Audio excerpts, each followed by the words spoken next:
நமக்கு புலனுணர்வாலும் செயல்களாலும் ஆகிய புற உலகத்தை பற்றி தெரியும். ஆனால் எண்ணங்களாலும் உணர்ச்சிகளாலும் ஆகிய அக உலகத்தை பற்றி சிறிதளவே தெரியும்.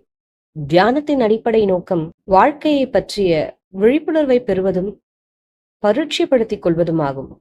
அதன் முடிவான நோக்கம் உயிர் மற்றும் விழிப்புணர்வின் ஆதாரத்தை அடைவது.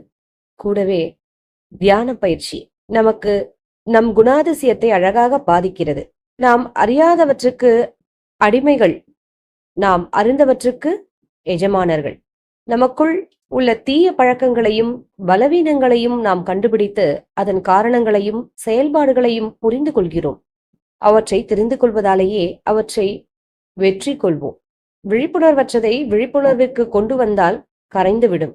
விழிப்புணர்வற்றது கரையும் போது சக்தி வெளிப்படுகிறது. மனம் நிறைவாக உணர்கிறது, சாந்தமடைகிறது.